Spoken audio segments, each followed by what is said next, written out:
तो हेलो दोस्तों एंड कैसे हो आप सब। उम्मीद है आप सब बढ़िया होंगे। तो दोस्तों बहुत टाइम से नोएडा का ट्विन टावर इंडिया में काफ़ी ट्रेंड में आ रहा है। दोस्तों इस टावर को हाई कोर्ट ने 28 अगस्त को गिराने का ऑर्डर जारी किया था और 28 अगस्त को इस टावर के ऊपर पूरी दुनिया की निगाहें टिकी हुई थी। बट ऐसा क्यों, क्या स्पेशल था इस टावर में, कोर्ट ने इसे गिराने का ऑर्डर क्यों जारी किया था और पूरी दुनिया की नजरें इसी पे टिकी हुई थी। दोस्तों आज हम इस वीडियो में इसी टॉपिक पे बात करने वाले हैं, the story of twin tower.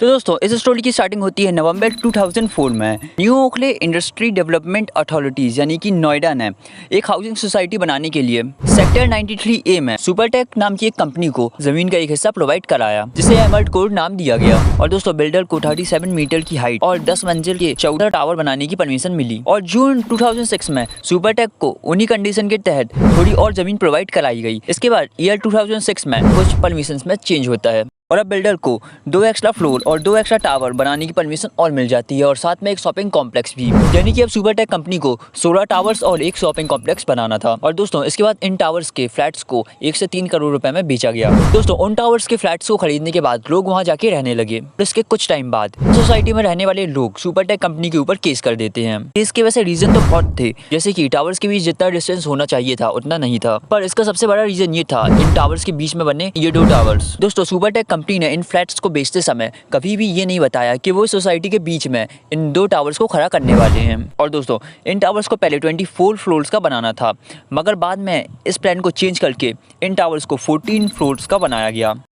और दोस्तों इसके बाद एम्बर्ल्ड कोर्ट सोसाइटी में रहने वाले लोगों ने नोएडा अथॉरिटीज को कंप्लेंट की, ये टावर्स इलीगल है और आप इन टावर्स को बनाने की परमिशन वापस ले लें और इन टावर्स को गिरा दीजिए। और नोएडा अथॉरिटीज ने उनकी बातों पर बिल्कुल ध्यान नहीं दिया। और दोस्तों इसके बाद उन लोगों ने इलाहाबाद हाई कोर्ट में केस कर दिया। इसके बाद फाइनली अहमदाबाद हाई कोर्ट ने मामले की पूरी जांच की और इसके बाद ट्विन टावर को गिराने का ऑर्डर जारी कर दिया।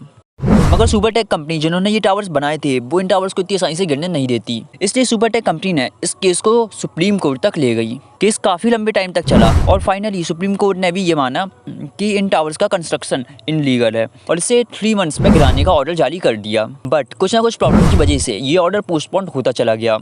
अगर फाइनली इन टावर्स को 28 अगस्त दोपहर के 2:30 बजे गिराना कंफर्म कर दिया गया। तो दोस्तों इन टावर्स को गिराने में अच्छा खासा खर्चा आता, इसलिए सुप्रीम कोर्ट ने ये ऑर्डर जारी किया कि इन टावर्स को गिराने में जितना भी खर्चा आएगा उसे सुपरटेक कंपनी को देना पड़ेगा, क्योंकि ये सब उसी की वजह से हो रहा है। और इसके बाद इन टावर्स को फाइनली 28 अगस्त को गिरा दिया गया और इस टाइम पूरी दुनिया की नजरें इस टावर पे टिकी हुई थी।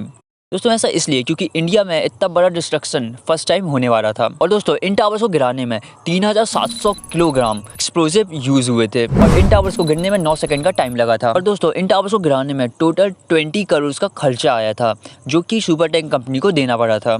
दोस्तों उम्मीद है आपको वीडियो पसंद आई होगी। आइए तो वीडियो को लाइक कर देना, चैनल को सब्सक्राइब कर देना। तो मिलते हैं तब तक के लिए नेक्स्ट वीडियो में, तब तक के लिए गुड बाय।